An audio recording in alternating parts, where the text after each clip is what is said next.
సౌందర్యే కృష్ణని మోసం చేసి బిడ్డని కన్నది. మగవాడి జీవితాన్ని ఎలా తలకిందులు చేస్తుందో సౌందర్య నిరూపించింది. అతి త్వరలోనే నిన్ను నీ సామ్రాజ్యాన్ని సర్వనాశనం చేస్తాను. నీకు ఈ విషయం ఎలా అర్చన ఆంటీ చెప్పారు? జరిగింది ఇది అని ఎందుకు చెప్పడం లేదు? చెప్పినా ఎవరు అర్థం చేసుకుంటారు రాజా?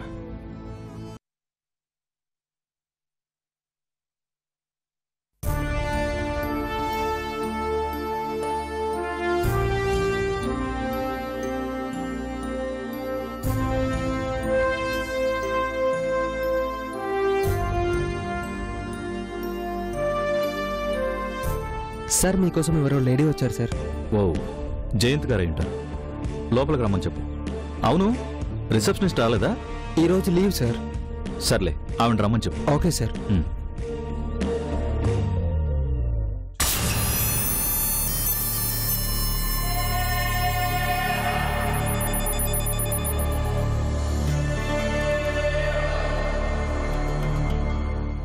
May I come in sir? Come in.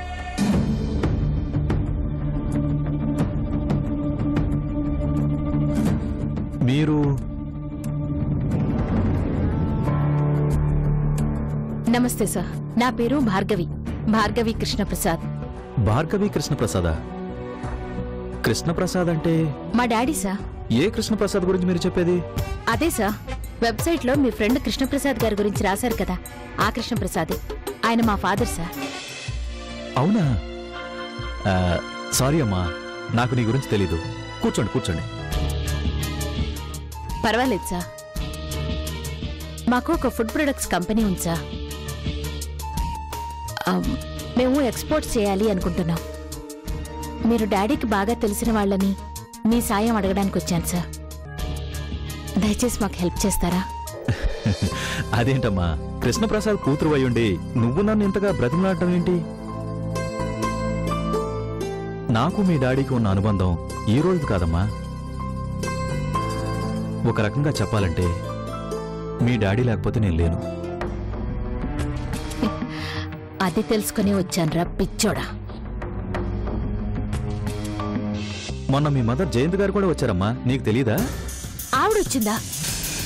Okay sir, అయితే నేను బయలుదేరుతాను. అదేంటమ్మా, ఎందుకలా సడన్ గా వెళ్ళిపోతానంటున్నావు? ఆవిడ గారు వచ్చారని తెలిసాక ఇంకా నేను మిమ్మల్ని అడగడంలో అర్థం లేదు సార్. చివరకు ఆవిడ ఇలా కూడా మా నాన్నగారి పేరుని నాశనం చేస్తోందన్నమాట. ఏంటమ్మా నువ్వు అనేది? నిజం సార్, మీరనుకుంటున్నట్టు ఆవిడ నాకు మదర్ కాదు సార్. అదేంటి, తను కృష్ణప్రసాద్ వైఫ్ అని చెప్పింది? మా డాడీని ఇష్టపడి పెళ్లి చేసుకుంది సార్. కానీ ఇప్పుడు విడిపోయి మరో మగాడితో కలిసి సహజీవనం చేస్తోంది. వాట్? మా డాడీ నేను ఇప్పుడు వేరుగా ఉంటున్నాం సార్. నిజమా? ఆవిడతో పాటు నవీన్ అని ఇంకో వ్యక్తి కూడా వచ్చుండాలి. అవును, వచ్చాడు. అతనే సార్. కనీసం విడాకులు కూడా తీసుకోకుండా వెళ్లిపోయింది. దానికి సహజీవనం అని పేరు పెట్టుకున్నా జనాలు మాత్రం మా నాన్నగారిని చాలా అసహ్యంగా మాట్లాడి అవమానించారు. ఆ బాధతో నాన్నగారు బయటికి రావడమే మానేశారు. ఓ మై గాడ్, అవునా? అవును సార్. పైగా మేం చేసే బిజినెస్ కు పోటీగా వాళ్ళు ఫుడ్ ప్రొడక్ట్స్ బిజినెస్ పెట్టారు. ఇప్పుడు ఏకంగా మీ దగ్గరకొచ్చి మా నాన్నగారి పేరును అడ్డు పెట్టుకుని ఎదగాలని చూశారు. వాళ్ల వల్ల మా డాడీ మానసికంగా ఎంత నలిగిపోతున్నారో మీకు తెలియదు సార్.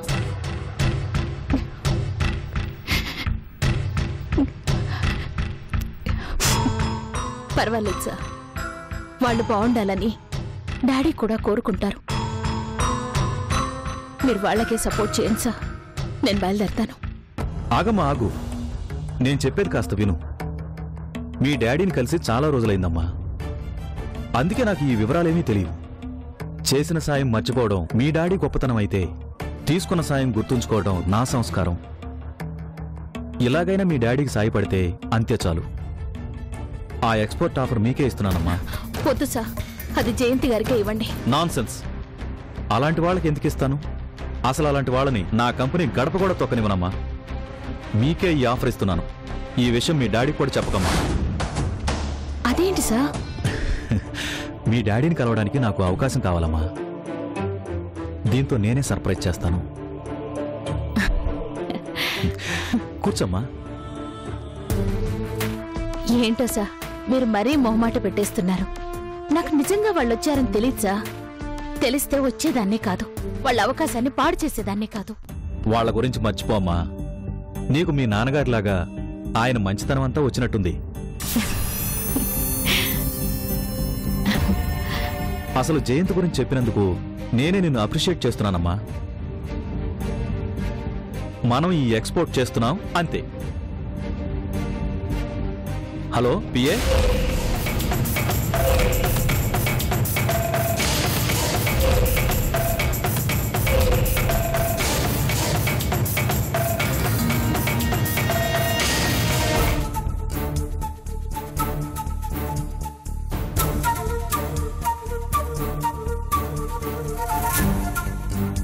మానసికంగా చాలా అప్సెట్ అయింది.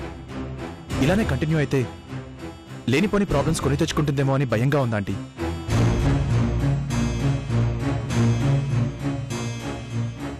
నేను తన్ని వదిలేసి ఎక్కడా భార్గవితో వెళ్ళిపోతానో అని టెన్షన్తో విలవెల్లాడిపోతుందాంటీ. కృష్ణ అంకులే భార్గవికి సలహా ఇచ్చి పంపించారు అంటే చందు పరిస్థితి ఏంటో ఆలోచించండి.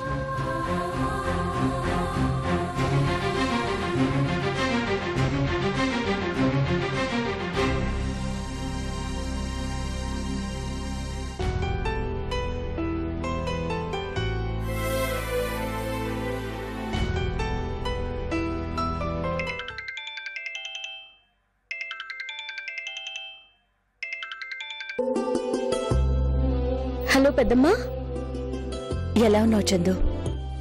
నాకేం, నేను బానే ఉన్నాను పెద్దమ్మా. ఎందుకు పనికిరాని ఆలోచనలు పెట్టుకుని మనసు కష్టపెట్టుకుంటున్నావట? అదేంటి పెద్దమ్మా? నాకంతా తెలుసు. ఆ భార్గవేదో అన్నదని అనవసరంగా లేనిపోని అనుమానాలు ఎందుకు పెట్టుకుంటున్నావు? రాజా చెప్పాడా? ఎవరు చెప్తే ఏంటి? ఏం చేయను పెద్దమ్మా. భార్గవి వచ్చి ఆయన్ని బావా అంటే నాకెలా ఉంటుంది? పైగా బిజినెస్ పార్ట్నర్ని చేసుకుంటానంటే భయం లేదా? భయం ఎందుకు? రాజా ఎలాంటి మనిషో నీకు తెలీదా? రాజా గురించి తెలుసు పెద్దమ్మా. అలాగే భార్గవిని కూడా తక్కువ అంచనా వేయలేము. తనెంతకైనా తెగించే మనిషి. డాడీని మార్చి తన ఇంటికి రప్పించుకుంది. అలాంటిది ఈయన్ని మార్చదన్న గ్యారంటీ ఏముంది? తప్పు చందు. మీ నాన్న ఆ ఇంటికి వెళ్ళాడు అంటే దానికో కారణం ఉంది. నాకు తెలుసులే పెద్దమ్మా, ఆయన చేసిన తప్పు ఒప్పుకొని అక్కడికి వెళ్ళారు. అది కాదు చందు. పెద్దమ్మా ప్లీజ్, దయచేసి ఆయన విషయాలేవి నా దగ్గర మాట్లాడొద్దు. నాకు ఆయన అంటేనే అసహ్యం వేస్తుంది. ఎంతమందిని ఎన్ని రకాలుగా మోసం చేశాడో తెలిసి కూడా ఇంకా ఆయన వెనకేసుకొని రావడం నాకు ఇష్టం లేదు. చూడు చందు, ఏ మనిషిని ఒకే రకంగా చూడకూడదు. మంచి చెడు రెండూ విశ్లేషించి తెలుసుకోవాలి. తొందరపడి ఎలా పడితే అలా మాట్లాడకూడదు. నేనన్నీ తెలుసుకొని మాట్లాడుతున్నాను పెద్దమ్మా. ఇంతకాలం ఆయన నా కన్న తండ్రి, నా కోసం ప్రాణం ఇచ్చే మనిషి అనుకున్నాను. కానీ ఎప్పుడైతే ఆయన ఇంకో ఆడపిల్లకి తండ్రి అని తెలిసిందో, మరో ఆడదాన్ని మోసం చేశాడని అర్థమైందో, ఆ రోజే ఆయన నా తండ్రిగా నా మనసులో నుంచి తొలగించేశాను. చందు, అలా మాట్లాడకూడదమ్మా.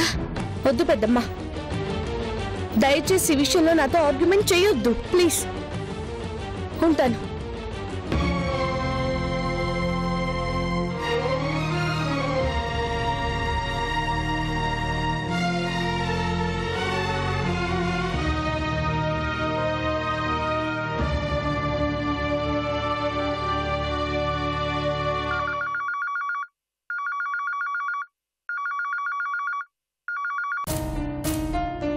హలో రాజా, నేను మూర్తిని మాట్లాడుతున్నాను. చెప్పండి మూర్తి గారు. నీ సెల్కి ఎన్నిసార్లు ట్రై చేసినా తీయలేదేంటి? అందుకే ల్యాండ్ లైన్కి చేస్తున్నాను.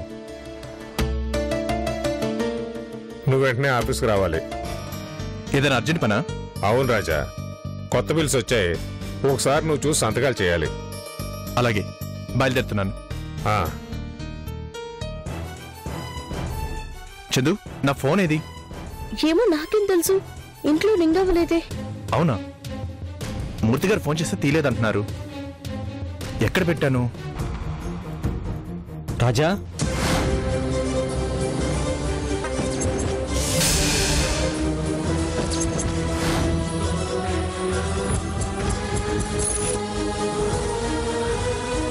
అంకుల్, ఏంటి అంకుల్? రాజా, నువ్వు ఇందాక ఇంటికి వచ్చావు కదా,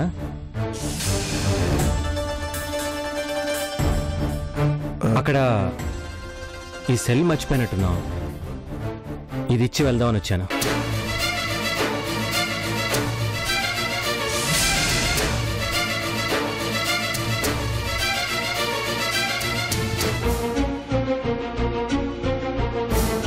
వస్తాను రాజా.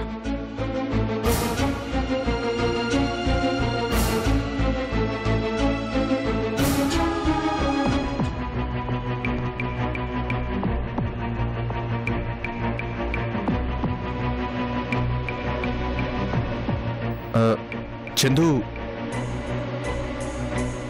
ఎందుకు కలిసానంటే అది అంటే మీరు నాతో చెప్పకుండా డాడీని కలవడానికి వెళ్ళారు కదూ?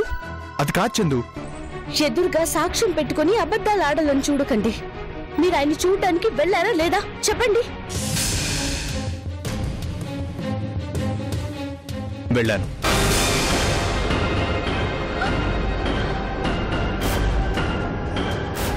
మీరు ఆయన్ని కలవద్దన్నా ఎందుకు కలిశారు? ఆ భార్గవిని రెచ్చగొట్టి నా కాపురంలో చిచ్చు పెట్టాలని చూసిన మనిషితో మీకేం పని? అది కాదు చందు, నేను చెప్పేది. వద్దండి, దయచేసి నాకేం చెప్పకండి. ఇప్పటికీ మా నాన్న చేసిన పని వల్ల సగం చచ్చి బతుకుతున్నాను. ఇప్పుడు మీరు నన్ను పూర్తిగా చంపేయడానికి సిద్ధం అవుతున్నారు.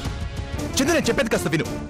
నేను అక్కడికి వెళ్ళిన మాట నిజమే, కానీ అక్కడికి ఎందుకు వెళ్ళాను, వెళ్ళి ఏం మాట్లాడానో తెలుసుకో. అవసరం లేదు.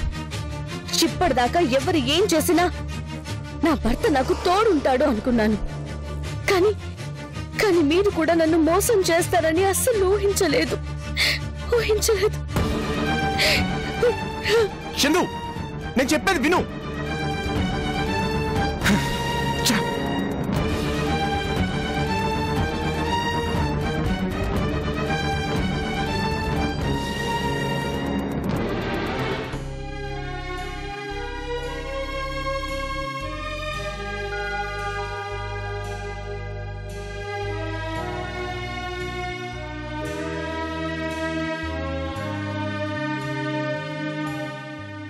నవీన్, ఒకసారి చూడు. మన ప్రొడక్ట్స్ కి జపాన్, ఇండోనేషియాలో ఎక్కువ డిమాండ్ ఉంది అని స్టాటిస్టిక్స్ లో తేలింది. నువ్వే ఒకసారి చూడు. S J. నవీన్, మనం వెంటనే ఉన్న ప్రొడక్షన్ ని ఇంక్రీజ్ చేయాలి. అంటే మన దగ్గర ఉన్న మ్యాన్ పవర్ సరిపోదు నవీన్. సేల్స్ డిపార్ట్మెంట్ లో ఒక 20 మందిని రిక్రూట్ చేసుకోవాలి. అలాగే ప్రొడక్షన్ కి మరో 40 మందినైనా తీసుకుని రెడీగా పెట్టుకుందాం. ఎందుకు జే అంతమంది? ఎందుకేంటి నవీన్, రేపు రజనీష్ గారు ఎక్స్పోర్ట్ మొదలు పెట్టాలి అంటే అప్పటికప్పుడు మ్యాన్ పవర్ ఎక్కడి నుంచి తెస్తాను చెప్పు? మనకి దాదాపు 100 మంది అవసరం అవుతారు. ఇప్పుడు 60 మందిని రిక్రూట్ చేసుకుందాం. ఏమంటావ్?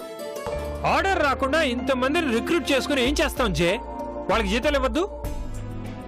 ఇంకెంత నవీన్, రజనీష్ గారు ఆల్రెడీ మనకు మాట ఇచ్చారు. ఆ ఫార్మాలిటీస్ పూర్తి కాగానే అప్పటికప్పుడు వర్క్ ఆర్డర్ ఇస్తారు. మన దగ్గర అంతమంది చేతిలో ఉంటే ముందు వర్క్ నడుస్తూ ఉంటుంది. ఈలోగా మనకు జనాలు దొరికినా దొరక్కపోయినా పెద్ద ప్రాబ్లం ఉండదు కదా. ఏంటి జే, ఎందుకంత ఎక్సైట్ అవుతున్నావు? ఒకవేళ ఆర్డర్ ఇచ్చినా రజనీష్ గారు మనకి టైం ఇస్తారు. మ్యాన్ పవర్ అందించడానికి నేను కొంతమందిని రెడీ చేసి పెట్టాను. నువ్వు మరీ ఓవర్ ఎక్సైట్ అవుతున్నావు. లేదు నవీన్, వచ్చిన ఈ అవకాశం ఎట్టి పరిస్థితుల్లోనూ వదులుకోకూడదని నా ఉద్దేశం. ఇది మనకి దొరికిన గోల్డెన్ ఛాన్స్. ఆ భార్గవి మీద విజయం సాధించడానికి నాకున్న మంచి దారి. నిజమే జే, నేను కాదనట్లేదు. కానీ నువ్వు ఎందుకో దాని గురించి ఎక్కువగా ఆలోచిస్తున్నావు. మనం ఎక్స్పోర్ట్ కోసం ఎదురు చూస్తున్నామని ఎదుటి వాళ్ళకి అస్సలు అర్థం కాకూడదు.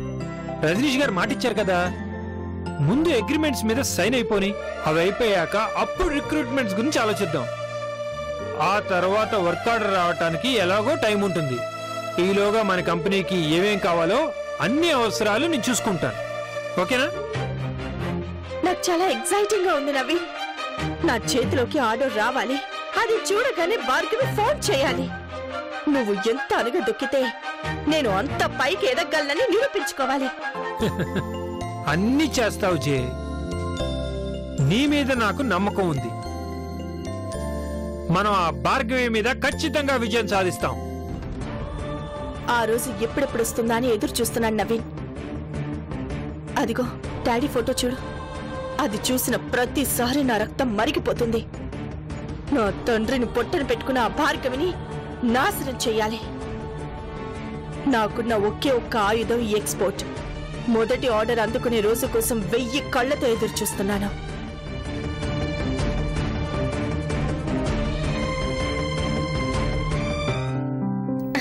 చిన్ని రావాలి రావాలి రావాలి. పట్టుకో పట్టుకో పట్టుకో. ఇక్కడికి ఇక్కడికి ఇలా రా. ఇట్రా రావాలి చిన్ని. చిన్ని ఇక్కడ నువ్వు నాకు ఇటున్నాను రా. కమాన్ కమాన్. అమ్మా అమ్మా ఒకసారి దొరికమ్మా. పట్టుకో రా. దొరికమ్మా నువ్వు నాకు దొరికమ్మా. నువ్వు నాకు దొరికమ్మా. పట్టుకో అమ్మా. నువ్వు పట్టుకో అమ్మా. రా రా అమ్మా రా. నాకు దొరికమ్మా. చిన్ని అమ్మా. చిన్ని చిన్ని చిన్ని చిన్ని చిన్ని తగిలిందా? ఏమైందమ్మా? అమ్మా దొరికిపోయా.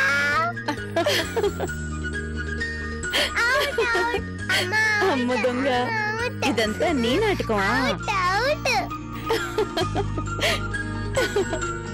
బంగారు తల్లికి ఎన్ని తెలివితేటలో. మీ ఇద్దరికి సరిపోయిందమ్మా. మిమ్మల్ని వదిలిపెట్టి తను ఉండదు, పాపను వదిలిపెట్టి మీరు ఉండరు. ఏంటో భానుమతి, పాపతో గడుపుతూ ఉంటే ఎక్కడలేని ఆనందం దొరుకుతుంది. మిమ్మల్ని అమ్మా అని పిలవటమేమో గాని మీకీ చిన్నే లోకమైపోయింది.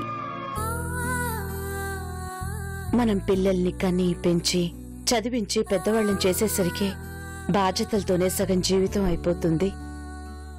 మనస్ఫూర్తిగా పిల్లల బాల్యాన్ని అనుభవించే అవకాశం కూడా దొరకదు. అన్నీ సర్దుకునేసరికి పిల్లలు పెద్దవాళ్ళైపోతారు. అందుకే మనవళ్ళ మనవరాళ్ల అల్లరిని తల్లిదండ్రుల కంటే అమ్మమ్మ తాతయ్యలే ఎక్కువ అనుభవిస్తారు.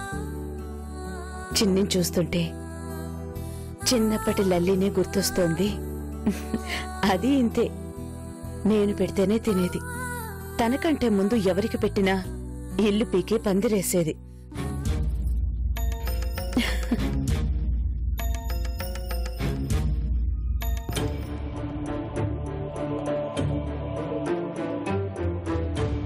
భానుమతి, పాపం తీసుకెళ్ళు.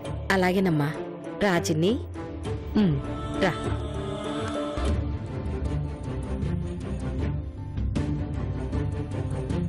ఏంటి చందు, ఫోన్ మాట్లాడుతుంటే అలా కట్ చేసేసావే? మరి నేనేం చేయాలి? అందరూ నాకిష్టం లేని పనులు చేస్తున్నారు. ఇష్టం లేని పనులా? ఏం చేశారు? ఎవరు చేశారు? ఇంకెవరు? ఇటు నువ్వు అటు రాజా. ఏంటా పనులు? డాడీ గురించి నాకు చెప్పొద్దు అంటే నువ్వు వినవు. డాడీతో మాట్లాడొద్దంటే రాజా వినడు. నాకు తెలియకుండా డాడీతో కలిసి రాజా మాట్లాడొచ్చాడు తెలుసా? మాట్లాడితే ఏమైంది? ఏమైందా? ఏంటి పెద్దమ్మ నువ్వు మాట్లాడేది? రాజా డాడీతో మాట్లాడడానికి ఎక్కడికి వెళ్ళాడో తెలుసా? ఆయన ఎక్కడ ఉంటున్నారో తెలుసా? ఆ భార్గవి ఇంట్లో. ఆ ఇంటికి ఈయన గారు వెళ్ళడం ఏంటి? వెళ్తే తప్పేంటి చందు? తను వెళ్ళింది మీ నాన్నని కలవడానికి గాని ఆ భార్గవితో మాట్లాడడానికి కాదుగా. అసలు డాడీతో ఆయన ఎందుకు మాట్లాడాలి? ఆ అవసరం ఏంటి? నాకు ఆయనంటే అసహ్యం కోపం అని తెలుసుగా. తెలిసి కూడా రాజా ఎందుకు అలా చేయాలి? తప్పు చందు. తల్లిదండ్రుల్ని పిల్లలు ప్రేమించాలి గాని అసహించుకోకూడదు. జన్మంతా ఊడిగం చేసినా కూడా కన్నవాళ్ల రుణం తీర్చుకోలేవు. అందులోనూ మీ నాన్న రుణం నువ్వు అస్సలు తీర్చుకోలేవు. నేను అలాగే అనుకున్నాను పెద్దమ్మా. నేను చావంచు దాకా చేరినా మా డాడీ ఏమవుతారో అని దిగులు పడ్డాను. ఆయన ఒంటరి కాకూడదని ఎన్నో రోజులు ఏడ్చాను. కానీ చివరికి ఏం జరిగింది? ఏం జరిగింది? ఏం జరిగినా పెద్దవాళ్ళని విమర్శించే హక్కు చిన్నవాళ్ళకి ఎప్పటికీ ఉండదు. మాట్లాడితేనే తప్పు అనుకుంటే నువ్వు మీ ఆయన్నే కాదు, నన్ను కూడా మర్చిపోవాలి. పెద్దమ్మా, నేను మీ నాన్నని పలకరిస్తున్నాను, మాట్లాడుతున్నాను. అది తప్పంటే నువ్వీ ప్రపంచంలో చాలా మందికి దూరం అవ్వాల్సి ఉంటుంది. ఆ తండ్రికి కూతురుగా నువ్వు మొట్టమొదట మీ నాన్నలోని క్షమాగుణాన్ని నేర్చుకో. అంతే పెద్దమ్మా, చివరకు నువ్వు కూడా ఆయన్ని సమర్థిస్తున్నావు. నేనే కాదు, మనసున్న ఎవరైనా మీ నాన్ననే సమర్థిస్తారు.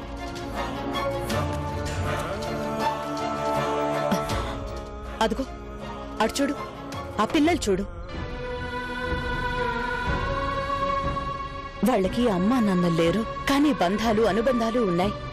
నీకు అమ్మా నాన్న ఉన్నారు, కానీ బంధాలు తెంచుకుని అనుబంధాలు మర్చిపోతున్నావు. నిజమైన అనాథగా మారిపోతున్నావు. జాగ్రత్త చందు. మనుషుల్ని ద్వేషించుకో, ప్రేమించు.